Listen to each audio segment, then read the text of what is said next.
Boa tarde, vamos fazer a correção da prova de física do concurso de Bombeiro Militar de Pernambuco, a prova tipo amarela. Nessa prova, dando a visão geral, nós temos 5 questões teóricas. Essa prova ela se assemelha muito com o estilo de prova do Enem. Ela não exigiu uma quantidade grande de fórmulas, na realidade foram poucas fórmulas utilizadas e na realidade precisava que o aluno tivesse uma boa interpretação da prova, fizesse uma leitura com atenção. Se o aluno tivesse bastante atenção na leitura, na interpretação, ele conseguiria fazer a prova sem grandes dificuldades. Então, a primeira questão da prova amarela de física, a questão na realidade número 11, diz o seguinte: assinale a alternativa cuja grandeza física é uma grandeza vetorial. Ele deu 5 alternativas. Letra A, tempo. Letra B, massa. Letra C, intensidade de corrente elétrica. Letra D, deslocamento. E letra E, energia elétrica. Então, lembrando que uma grandeza vetorial é aquela grandeza que, para ser bem definida, você precisa conhecer o módulo, a direção e o sentido. Então, a única alternativa aqui que representa uma grandeza vetorial seria a letra C, que seria o deslocamento. Quando eu digo que eu tenho um deslocamento de 2 metros, a primeira pergunta é: sim, mas em que direção? Esse 2 metros foi na vertical, foi na horizontal? Na horizontal para a direita ou na horizontal para a esquerda? Então, a alternativa da 11ª questão da prova amarela é deslocamento, letra D. 12ª questão. A mecânica é um campo da física que descreve o movimento dos corpos, sendo dividida em 3 áreas: cinemática, dinâmica e estática. Na cinemática, estuda o movimento dos corpos sem se considerar suas causas. Na dinâmica, estuda-se o movimento de suas causas com base nos conceitos de força e suas leis. Na estática, estuda-se o equilíbrio e a invariância dinâmica de sistemas físicos. Nesse contexto, analise as afirmativas abaixo e assinale a correta. Então, na letra A, um corpo em movimento circular não representa variação em sua velocidade e em seu raio de trajetória. Eu quis chamar a atenção aqui para essa questão, para essa letra A, porque muita gente ficou falando, achando que essa era a alternativa correta. Porque você tem aqui um movimento, certo? Um movimento circular. Ele fala um corpo em movimento circular e uniforme. Então, a partícula aqui tem um movimento circular e uniforme, isso quer dizer que ela tem um movimento na trajetória circular e que o módulo da velocidade é constante. Porém, a velocidade, como é a medida vetorial, ela tem módulo, direção e sentido. Então, como nós podemos observar aqui, em um dado instante aqui, observe que, apesar do módulo da velocidade ele ser constante, mas houve uma mudança na direção da velocidade. Uma outra coisa importante aqui é que em todo movimento circular é necessário que exista uma força na direção centrípeta. Então, se existe uma força na direção centrípeta, ou uma força resultante centrípeta, significa dizer que existe uma aceleração. Então, se há uma aceleração é porque há variação da velocidade. Então, a letra A não poderia ser a resposta. Letra B. Em qualquer tipo de colisão entre 2 veículos, os riscos de lesões e morte de seus ocupantes serão sempre proporcionais aos modos da velocidade dos veículos imediatamente antes da colisão. Isso também não é verdade, porque se nós imaginarmos aqui esses 2 móveis aqui, certo? Se eles estiverem no mesmo sentido, onde V1 está mais rápido do que V2, isso significa dizer que vai existir aqui uma colisão. Porém, quanto maior for a velocidade de V2, menor vai ser aqui o impacto, menor vai ser as lesões entre os ocupantes dos 2 carros. Logo, a letra B, ela não é verdade. Ela só seria verdade se ele afirmasse que os móveis estão indo um de encontro para o outro, que eles têm sentidos opostos, então as velocidades estariam somando. Mas como ele generalizou, a letra B não pode ser a resposta. Letra C. Se um corpo está em movimento, então se conclui que há atuação de forças e torque sobre ele. Falso. é só lembrarmos da primeira lei de Newton, a lei da inércia. Ele disse que a força resultante que atua sobre um corpo for zero, isso significa que o corpo vai manter o seu estado natural. Ou seja, se ele estiver em repouso, permanece em repouso. Se ele estiver em movimento, ele permanece em movimento. Um movimento retilíneo e uniforme. Então, não é necessário força para que haja movimento. Então, a letra C não pode ser a resposta. Letra D. O motorista trafega inicialmente a uma velocidade de 36 km por hora e percorre 5 metros até atingir o repouso, sobre uma desaceleração constante. Então, utilizando a mesma desaceleração, se ele estiver se movendo a 72 km por hora, ele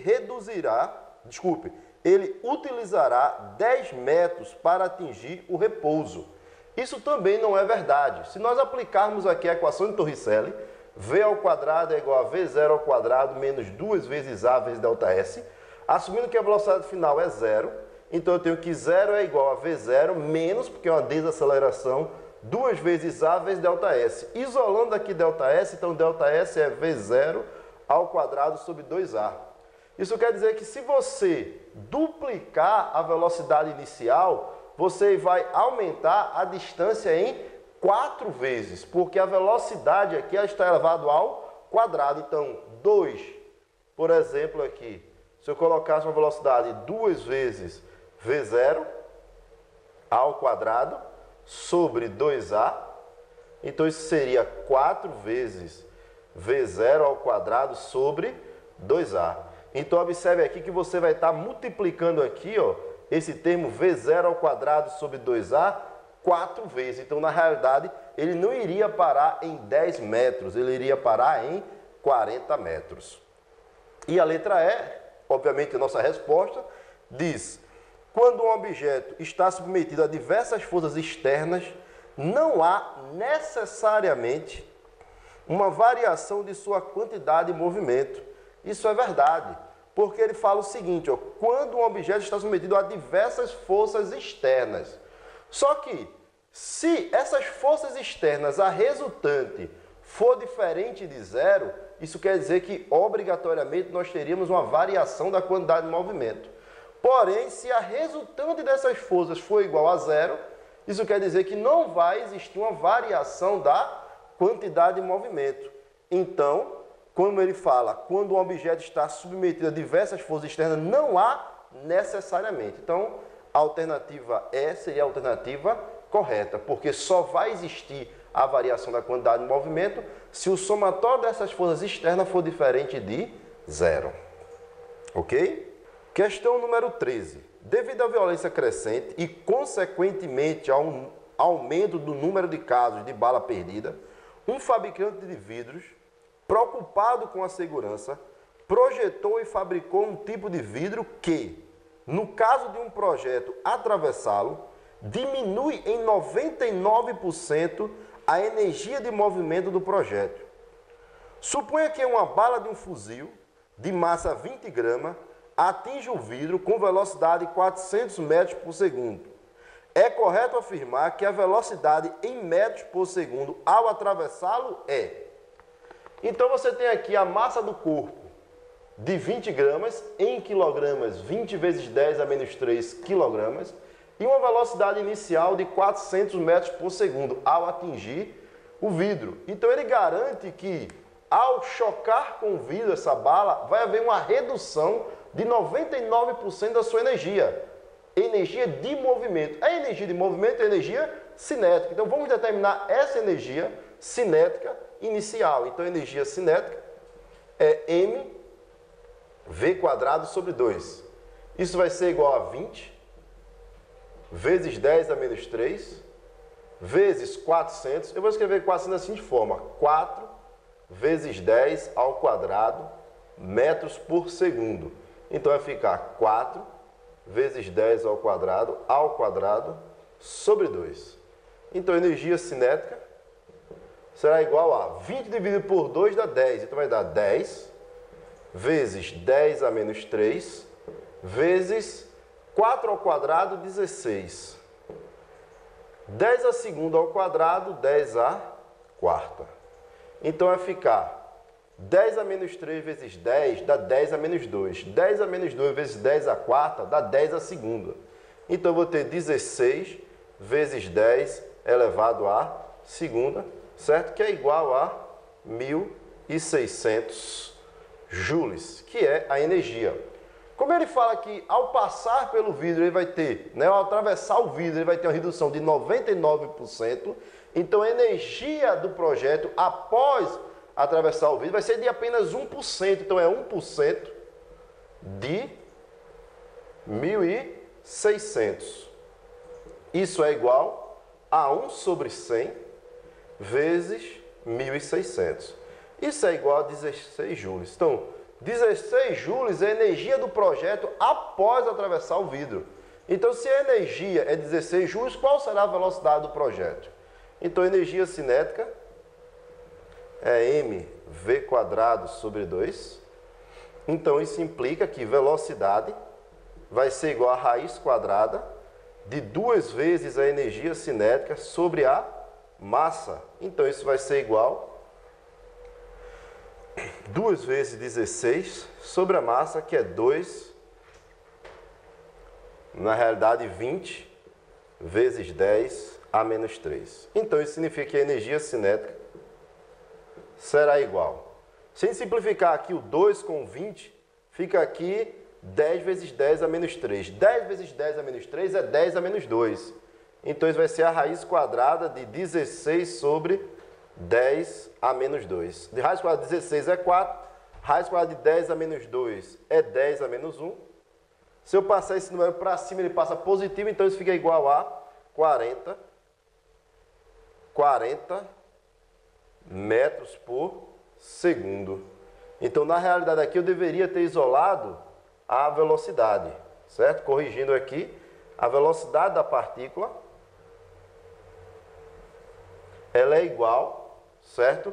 A raiz de 16 sobre 10 a menos 2, isso dá 4 sobre 10 a menos 1, que é igual a 40 metros por segundo. Então, a resposta da letra C seria 40 metros por segundo. Questão número 14.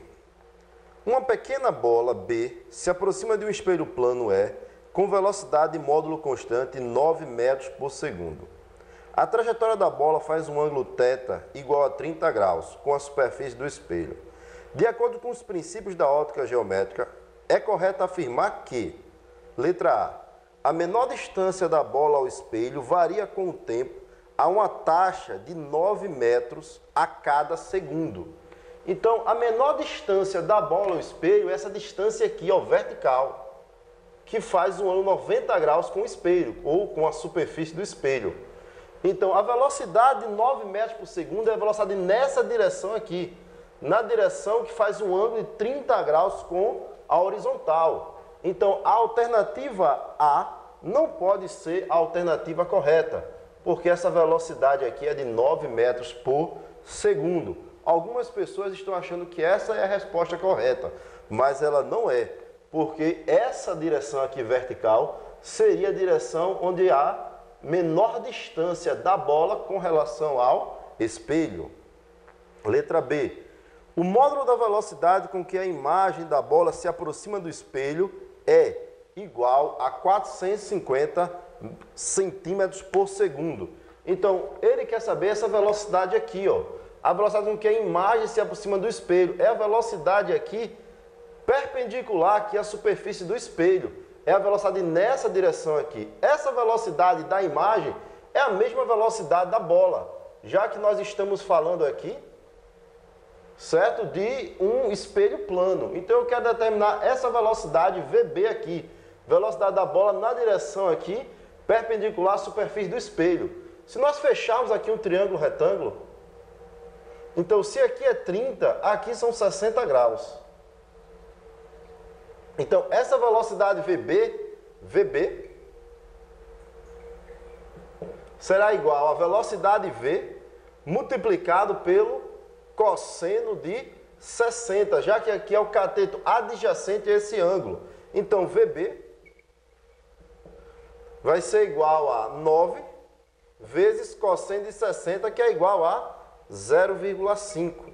Então, isso dá uma velocidade de 4,5 metros por segundo. Como ele pediu em centímetros por segundo, a velocidade B da bola é de 450 centímetros por segundo. Para a gente passar de metro para centímetro, multiplica por 100. Então, se a velocidade da bola é 450 metros por segundo, significa dizer que a velocidade da imagem também é de 450 centímetros por segundo. Então, a nossa resposta seria a resposta B. Vamos analisar as demais letras. Letra C.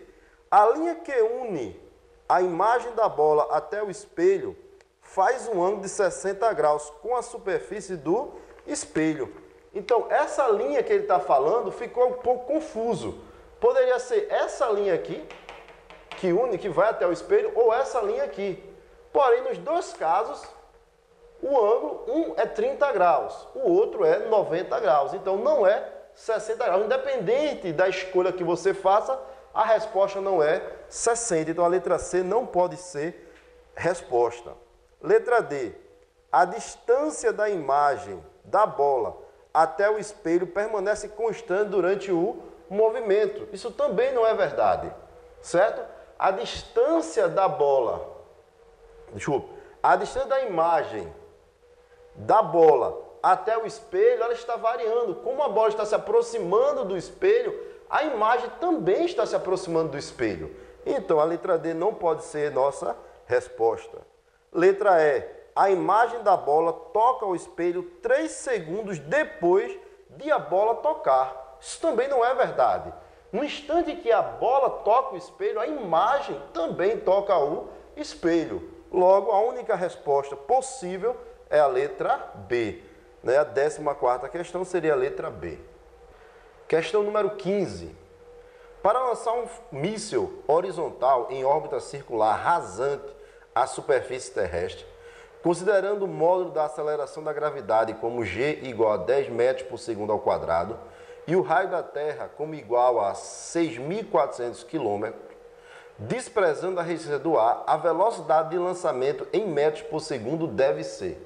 Então, essa é uma questão também que está tendo grande discussão sobre ela, mas o problema aqui é simplesmente a questão de interpretação. A questão diz o seguinte, ele quer lançar um foguete de forma horizontal aqui, rasante a superfície da Terra, de forma que ele fique em órbita aqui com relação à Terra, ele fique girando aqui ao redor da Terra. Então, se esse foguete, se esse míssil está girando aqui ao redor da Terra, e ele pede para a gente desprezar a resistência do ar, a única força que está atuando sobre ele é a força gravitacional, é a força peso, M vezes G. Como a única força que atua é a força peso, e essa força peso ela sempre atua para o centro da trajetória, essa força peso é uma força resultante centrípeta. Então eu posso escrever força resultante centrípeta é massa vezes aceleração centrípeta. A força resultante centrípeta é a força peso, é a força gravitacional. Então vai ficar M vezes G é igual a mv² sobre R. Eu posso cortar as massas. Isso quer dizer que essa velocidade de lançamento não depende da massa do míssil, certo? Então V vai ser a raiz de R vezes G, onde R é o raio da Terra e G é a aceleração da gravidade. Então, como R é igual a 6.400 quilômetros, que eu posso escrever como sendo 6.400 multiplicado por 1.000, para transformar aqui para metro, vai ficar 6.400.000 metros. Substituindo na equação, então a velocidade vai ser igual a raiz de 6.400.000, são 5 zeros, vezes 10. Vezes 10. Então, V vai ser 64 milhões. A raiz quadrada de 64 é 8. A raiz quadrada aqui de 6 zeros seria de 10 à sexta, é 10 à terceira. Então, isso significa que seria 8.000 metros por segundo. Se um míssil for lançado de forma horizontal, rente à superfície da Terra com essa velocidade, desprezando a resistência do ar, ele vai ficar circulando a Terra, certo? Então a nossa resposta para a questão número 15 seria a letra E, 8.000 metros por segundo. Questão número 16. Um edifício de 15 andares desabou após um incêndio nesta quinta-feira, em Teherã. Pelo menos 20 bombeiros morreram no desabamento, segundo o prefeito de Mohammad, a cidade de Teherã. Então, em um incêndio desse tipo, o desabamento do prédio pode ser associado à transferência de calor entre os objetos que estão queimando e seus materiais de construção. Utilizando os conhecimentos básicos acerca de calor e fenômenos térmicos, é correto afirmar que, letra A, para calcular o calor perdido ou recebido por um objeto que está submetido a uma mudança de temperatura, é necessário conhecer apenas a sua densidade relativa. Não é? Então, nessa questão aqui, agora número 16, 16ª aqui, certo? Então, lembrando que a quantidade de calor sensível, porque ele está associando aí a variação de temperatura, é M vezes C vezes ΔT.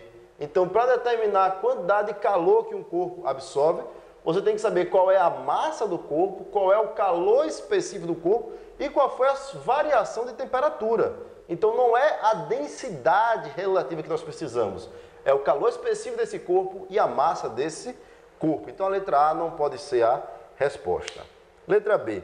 A quantidade de calor necessária para alterar o estado físico de uma substância durante uma transformação do estado sólido para o estado líquido é chamado de calor de sublimação. Isso não é verdade, né? A transformação de calor do sólido para o líquido é chamado de fusão.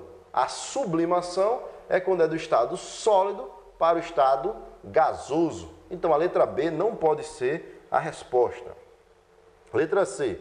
Uma explicação para o colapso do prédio é que os materiais em seu interior, primeiramente, têm seu estado físico alterado e, na sequência, mudam de temperatura, rompendo seu estado de equilíbrio. Essa alternativa também ela não é verdadeira, ela não pode ser verdadeira. Porque quando o corpo ele recebe uma certa quantidade de calor, para que ele possa mudar de estado físico, primeiro ele tem que sofrer uma variação de temperatura. A temperatura do corpo ele tem que chegar até a temperatura, por exemplo, de fusão, para ir passar do estado sólido para o estado do líquido. E essa passagem do estado sólido para o estado líquido se dá a temperatura constante. Então, na letra C diz ao contrário. Primeiro se tem que mudar do estado físico para depois variar a temperatura. Óbvio que isso não é verdade. Primeiro o corpo ele é aquecido, sua temperatura aumenta, para depois ele sofrer uma mudança de estado físico. Então a letra C também não é verdade. Letra D. Se o calor específico de uma substância é muito alto, isso significa que a sua temperatura é alterada com facilidade, ou seja, com apenas pequenas quantidades de calor. Isso também não é verdade. Quanto maior o calor específico, maior é a quantidade de calor que nós devemos fornecer a um corpo para que ele possa estar sofrendo a variação de temperatura. Então isso aí está totalmente errado, a letra D também não é a resposta. Obviamente resta apenas a letra E como resposta. E ela diz o seguinte: o principal motivo pelo qual a água é utilizada no resfriamento de superfície e no combate a incêndios reside na sua alta capacidade calorífica. Verdadeiro. Então, a água é utilizada devido à sua alta capacidade calorífica. Para você conseguir aumentar a temperatura da água, é preciso que você ceda uma grande quantidade de calor para a água. Então, a resposta seria a letra E. Mesmo se você não conhecesse, não soubesse essa informação, por eliminação, você conseguiria chegar à resposta da questão número 16, que é a letra E. Questão 17. Suponha que o preço unitário da energia elétrica cobrado pela concessionária local é de 75 centavos por quilowatt-hora. Então, uma lâmpada de 100 watts ligada a uma diferença potencial de 220 volts em um período de um dia em reais custa. Então, na realidade, essa questão 17 ela não é surpresa para ninguém, né? Todo concurso, provas de Enem, toda ela vem uma questão de consumo de energia. Então, energia, certo, é igual a potência vezes o tempo. Quando a gente fala em consumo de energia, né, das residências, das indústrias, que é dado em quilowatts-hora a unidade de energia, então nós temos que lembrar que a potência tem que estar em quilowatts e o tempo tem que estar em hora. Então ele fala aqui que a lâmpada, certo? Ela tem uma potência de 100 watts, o tempo de uso, né, que eu não quero determinar, é o tempo de um dia, ou seja, 24 horas, e ele fala que o consumo, né, o custo na realidade, de cada quilowatts-hora é de 75 centavos. Então, quanto é que vai custar manter essa lâmpada acesa durante um dia? Observe que ele faz a informação ainda da diferença de potencial, ele fala em 220 volts, mas não era uma informação necessária. Você não precisa usar essa informação, já que potência, energia é potência vezes tempo. Só lembrando que eu preciso que a potência esteja em quilowatts, então eu vou dividir isso aqui por 1000. Se nós dividirmos por 1000, então isso vai dar 0,1 kW. Substituindo na equação, energia é a potência em quilowatts, que é 0,1, multiplicado pelo tempo, que é um dia. Na realidade, em horas seria 24 horas. Então isso vai ser igual a 2,4 kWh. Então esse é o consumo. Só que ele perguntou o custo. Então eu tenho que 1 kWh é igual a 0,75 reais ou 75 centavos. 2,4 kWh é igual a X. Então X vai ser igual a 2,4 vezes 0,75. Isso será igual a 1,8. E logo a resposta para a questão número 17 é R$ 1,80, letra B. Questão número 18. As áreas de preservação permanente têm a função de preservar locais frágeis, como beira de rios, topo de morro e encostas, que não podem ser desmatados para não causar erosões e deslizamentos, além de proteger nascentes, fauna, flora e a biodiversidade, entre outros. Tal recomendação ainda é válida para áreas de ocupação urbana, com encostas e barrancos, comuns a muitas cidades brasileiras. Durante as chuvas, tem-se um aumento do risco de deslizamento nessas áreas, quando elas não recebem tratamento de prevenção de acidentes adequados. Utilizando os conhecimentos básicos acerca da mecânica, dos fenômenos térmicos e dos fenômenos climáticos relacionados ao clima da água, é correto afirmar que, letra A preservação da vegetação em uma encosta atua também como uma espécie de coeficiente de atrito cinético, reduzindo a velocidade de escoamento da água e diminuindo o arrasto de materiais junto a ela. Então, essa letra A seria a resposta correta, certo? Se você tem aí um encosto lá, uma montanha, onde a água bate nela e começa a escorrer. À medida que a água vai descendo, a velocidade da água vai aumentando e quanto maior a velocidade da água, mais entulhos ela vai arrastar. Porém, se ali você tem ali árvores nessa montanha, então isso vai reduzir a velocidade da água, isso vai diminuir a erosão, vai diminuir o desgaste do solo. Então a nossa resposta a esse problema seria a letra A. A letra B, vamos continuar, né, a leitura, vamos ver o que diz a letra B, C, D e E. Letra B. A pressão atmosférica não é capaz de influenciar na quantidade de vapor de água produzido durante a fase de transpiração do ciclo de água. Falso, né? A pressão atmosférica tem a ver com a pressão máxima de vapor, então que vai com certeza influenciar a quantidade de vapor da água. Letra C. Com a mesma quantidade de água em precipitação, as enxurradas são mais comuns em regiões rurais, onde a urbanização não promoveu uma selagem do solo. Isso está totalmente errado, certo? Nas áreas urbanas, onde você tem concreto, a impermeabilização do solo, qualquer chuva, a água não tem para onde escoar. Então se forma com mais frequência alagamentos, enxurradas em áreas urbanas, onde você tem uma quantidade muito grande de concreto, né? O solo é impermeável. Então a letra C não pode ser a resposta. Letra D. A umidade relativa do ar está associada à evaporação de águas dos oceanos, lagos e rios, sendo independente da altitude da região em relação ao nível do mar. Isso também é falso, porque a temperatura, certo, do ambiente, certo, vai influenciar na evaporação das águas, e a altitude, né, da cidade também vai influenciar nessa temperatura. Se influencia na temperatura, vai influenciar também na taxa de evaporação e na umidade do ambiente. Então a letra D também está errada. Letra E. O processo de convecção do calor do Sol para a Terra.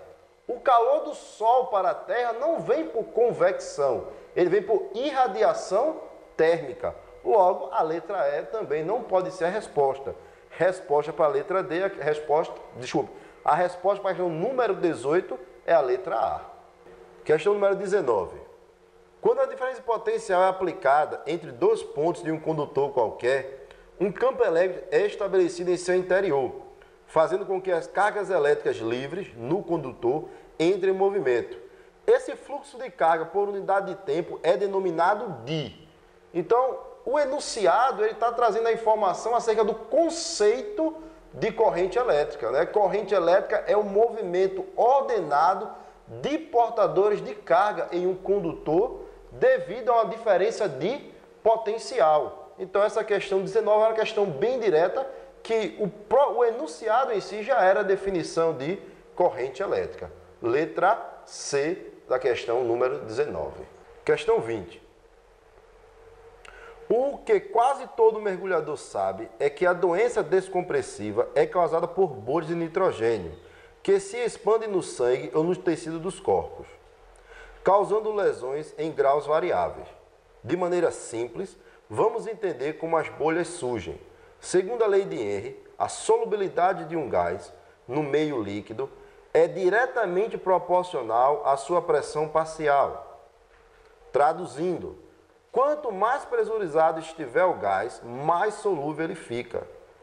Considerando a densidade da água como ρ igual a 1 grama por centímetro cúbico, o módulo da aceleração da gravidade como g igual a 10 metros por segundo ao quadrado, e a pressão atmosférica no nível da água 1 atm, analise as afirmativas abaixo e assinale a correta. Letra A. Em 1 metro de profundidade, respiramos o dobro de pressão de ar e, consequentemente, de nitrogênio. Nós vimos em aula, né, se você lembra lá em aula, que quando você está a uma certa profundidade, a pressão abaixo de um líquido é maior do que a pressão fora desse líquido, devido àquela camada de água que está acima de você. Porém, nós vimos que a cada 10 metros de profundidade, a pressão aumenta em 1 atm. E nesse problema diz que a pressão vai ser o dobro em apenas 1 metro de profundidade. Então a letra A não pode ser a nossa resposta. Letra B. Após mergulharmos, o gás nitrogênio disponível nos tanques de respiração utilizados vai ficando menos solúvel à medida que subimos, podendo haver formação de bolhas. Então a letra B seria a nossa resposta. Você pode ver que no texto ele fala justamente isso. Quanto maior a pressão, maior a solubilidade do gás. Então, quando você está a uma profundidade maior, o gás ele está mais solúvel. Quando à medida que você vai subindo, essa solubilidade vai diminuindo. Então, vai tendo liberação de bolhas de nitrogênio. Então, você deve fazer essa subida de forma lenta, gradativa, para evitar certos problemas com as bolhas do nitrogênio. Então, a letra B seria a nossa resposta. A letra C diz o seguinte: em um mergulho na água, quanto mais fundo, menos gás é absorvido pelo corpo. Falso, né? Quanto mais profundo, mais solúvel ele é, mais solúvel é o gás. D. Após mergulharmos, o gás oxigênio disponível nos tanques de respiração utilizados no mergulho vai ficando menos solúvel à medida que descemos. Falso, né? É o contrário, à medida que você desce, aumenta a solubilidade, ficando cada vez mais solúvel. Letra E. Após um mergulho profundo, é recomendável fazer a subida rapidamente para evitar a formação de bolhas no sangue. Ao contrário, quando você sobe, você deve subir de forma gradativa, lenta, para evitar a formação de bolhas. Então, a resposta à questão 20 é a letra B.